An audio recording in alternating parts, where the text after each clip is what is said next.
নমস্কার বন্ধুরা, welcome to soulful tarot channel. আশা করি তোমরা সবাই ভালো আছো, পজিটিভ আছো, সুস্থ আছো, পজিটিভভাবে জীবনে এগিয়ে চলছো। আমরা করছি মে মাসের রাশি অনুযায়ী প্রেডিকশন। ইতিমধ্যে মেষ থেকে মকর রাশি পর্যন্ত মানে ক্যাপ্রিকন, এরিস টু ক্যাপ্রিকন হয়ে গেছে। এবার আমরা দেখব অ্যাকুয়ারিয়াস বা কুম্ভ রাশি। তো তোমরা এই রাশি প্রেডিকশন মে মাসের নিজের নিজের নাম অনুসারে রাশি, ডেট অফ বার্থ অনুযায়ী রাশি, বা যারা নিজেদের অ্যাকুরেট রাশি জানো সেই রাশি অনুযায়ী কিন্তু তোমরা এই প্রেডিকশন দেখতে পারো। 2 নাম্বার রিডিং কিন্তু সমস্ত জেন্ডারের জন্যই হয়, তো এরকম নয় যে জেন্ডার স্পেসিফিকেশন রয়েছে ছেলে মেয়ে, এরকম কোনো কিছু নেই। রাশি অনুযায়ী যেহেতু আরও বিশেষ করে রিডিং, যদিও আমি কোনো রিডিংই জেন্ডার স্পেসিফিকেশন করি না, তো রাশি অনুযায়ী যেহেতু স্পেশাল রিডিং, তো অবশ্যই ছেলে মেয়ে সবার জন্যই। এই রিডিংয়ে আমরা স্পেশালি দেখব ফাইন্যান্স, হেলথ, রিলেশনশিপ এবং চ্যালেঞ্জেস কী থাকবে, এবং সবার শেষে আমরা অ্যাঞ্জেল গাইডেন্সও নেব। তো তোমরা প্রে করো, আমি কার্ড সাফল করছি। প্লিজ অ্যাঞ্জেল আমাকে মেসেজ দাও কুম্ভ রাশির জন্য। কুম্ভ রাশির মে মাস financially, health wise, relationship wise কেমন থাকবে এবং চ্যালেঞ্জেস কি থাকবে। Please Angel. অ্যাকুয়ারিয়াস রাশির ছেলে মেয়ের জীবনে মে মাস ওভারঅল কেমন থাকবে, মেসেজ দাও। Message. King of swords, night of swords, Page of Swords, 3 of Cups, 9 of Cups. King of Swords के clarify करो please angel, clarify King of Swords, 9 of Swords, 7 of Wands. देखो फाइनेंशियली তোমরা কিন্তু নিজেদের ফাইন্যান্সকে ধরে রাখার একটা চেষ্টা করবে, ঠিক আছে।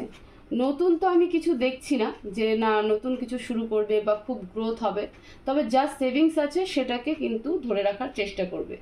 কারণ ফ্যামিলিতে কিছু ইস্যু হতে পারে বা কোনো থার্ড পার্সন তোমার কাছ থেকে পয়সা নিতে পারে, তো সেই জায়গাটা তুমি প্রচণ্ড ডিফেন্সিভ অ্যাক্ট করবে এবং নিজের যে সেভিংস ফাইন্যান্স রয়েছে সেটাকে কিন্তু তুমি নষ্ট করবে না। কারণ তোমার মনে হবে যে আমি প্রচুর পরিশ্রম করে এইটুকু রেখেছি, তো এইটুকু আমি বিনা কারণে কিন্তু নষ্ট করব না, ঠিক আছে। ফাইন্যান্সিয়ালি তোমাদের কি বলবো, যে হতে পারে তোমার মা তোমার কাছে টাকা চেলো, বা তোমার বন্ধু বান্ধব কেউ চেলো, বা তোমার হাজব্যান্ড ওয়াইফ কেউ চেলো, তো তুমি যখনই দেবে না সেখানে কিন্তু ফাইন্যান্স নিয়ে একটা আর্গুমেন্ট স্টেজ তৈরি হবে, বাট তুমি কিন্তু ডিফেন্সিভ অ্যাক্ট করবে, ঠিক আছে। ফাইন্যান্সে তেমন নতুন কিছু তো আমি স্টার্ট দেখতে পাচ্ছি না, বাট যা সেভিংস রয়েছে সেটাকে আটকানোর প্রচুর তুমি চেষ্টা করবে।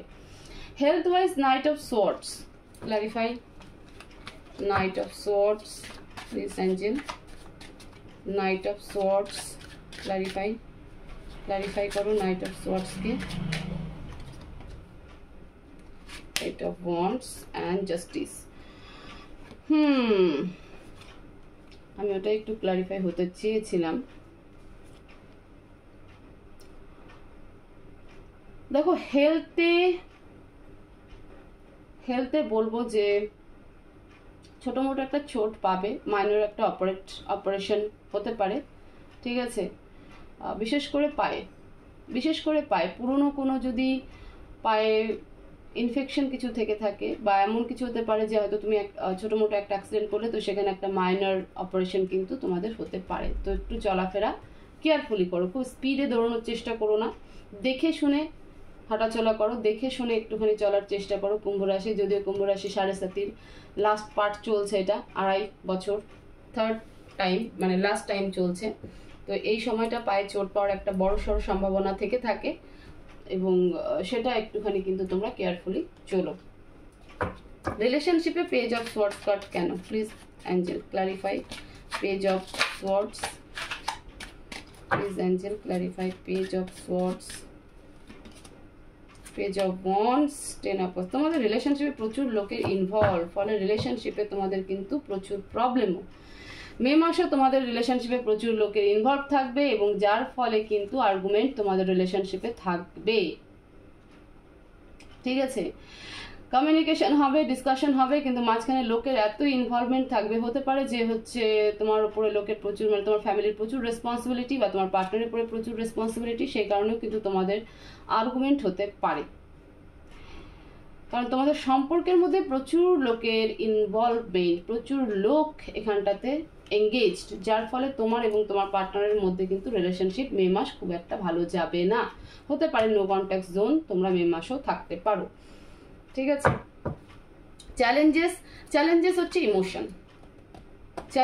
ইমোশন, সেটা তোমার রিলেশনশিপে হতে পারে, ফাইন্যান্সিয়াল তোমার রিলেশনশিপই দেখা যাচ্ছে যে রিলেশনশিপের কারণে তোমার ফাইন্যান্স লস হওয়ার জায়গায় দাঁড়াবে, বাট তুমি ডিফেন্সিভ অ্যাক্টে রয়েছো। রিলেশনশিপেও তোমার লোক প্রচুর ইনভলভ, ফলে তুমি তোমার পার্টনারের সাথে ক্লিয়ার কমিউনিকেশনে থাকবে না। নো কন্ট্যাক্টে যদি এখন থেকে থাকো তাহলে নো কন্ট্যাক্ট জোনেই থাকবে। সেপারেশন যদি থেকে থাকো তো সেপারেশন মে মাসেও স্টিল আছে। ঠিক আছে, হেলথ ওয়াইজ যদি বলি সেটাও কিছু না কিছু ক্ষেত্রে ইমোশনালি, হয়তো কারো কথা ভেবে তুমি রাস্তা ক্রস করছো, কারো কথা ভেবে কোনো কাজ করছো, তখন পায়ে কিন্তু চোট পাওয়ার একটা সম্ভাবনা রয়েছে, এবং যার ফলে ছোটো মোটো কিন্তু একটা ওটি বা অপারেশন হওয়ার কিন্তু সম্ভাবনা রয়েছে। চ্যালেঞ্জেস যে তুমি এত ইমোশনে ডুবে থাকবে, কারো কথা নিয়ে, কাউকে নিয়ে তোমার মন মস্তিষ্কে সবসময় সেই ব্যক্তিই চলতে থাকবে। কোনো একটা সিচুয়েশন, যে সিচুয়েশনে তোমাদের ভালো মোমেন্ট ছিল, বা এমন যে তোমার পার্টনার তোমাকে হার্ট করেছে, তো সেই ইমোশন যে জায়গা, সেই ইমোশনেই কিন্তু ডুবে থাকবে, ফলে আশেপাশটা তোমার কাছে খুব বেশি একটা ক্লিয়ার থাকবে না, মাইন্ড স্যাটিসফ্যাকশন থাকবে না, তো ফলে কিন্তু চ্যালেঞ্জেস আরও ক্রিয়েট হতে থাকবে। এই মতো অবস্থায় গাইডেন্স মে মাসে তোমার জন্য কি রয়েছে প্লিজ অ্যাঞ্জেল? অ্যাকুয়ারিয়াস রাশির ছেলে মেয়েদের জন্য গাইডেন্স কি দিতে চাও?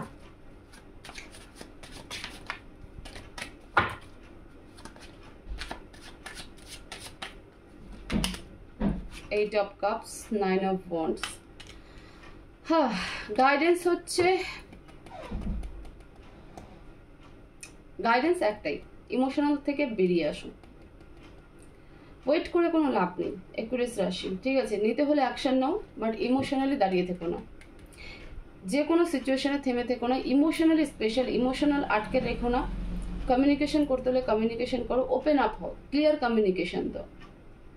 যেখানে যার জন্য তুমি, বা যে সিচুয়েশনের জন্য তুমি নিজেকে এতটা ডিসব্যালেন্স ফিল করছো, ঠিক আছে, বারবার আটকে যাচ্ছ, তো সেখানে হয় সঠিক সময়ের ওয়েট করো, নইলে পরে নিজে অ্যাকশন নাও, ওয়েট করে থেকো না, হয় মুভ অন করে বেরিয়ে যাও, নিজের লাইফে ফোকাস করো, একদম কেয়ারফুলি ফোকাস করো, আদারওয়াইজ তুমি অ্যাকশন নাও, মানে তোমার পার্টনারের সাথে তুমি কমিউনিকেট করো, বাট ইমোশনালি আটকে থেকো না। ইমোশনালি আটকে থাকলে পরে এই যে সিচুয়েশনটা দেখছো এটা ঘটেই থাকবে, ঠিক আছে, কিন্তু তুমি যদি ইমোশনালি ওভারকাম হও এবং ক্লিয়ার কমিউনিকেশন করো, তাহলে পরে কিন্তু এই সমস্ত সিচুয়েশনগুলো তুমি খুব পজিটিভলি হ্যান্ডেল করতে পারবে।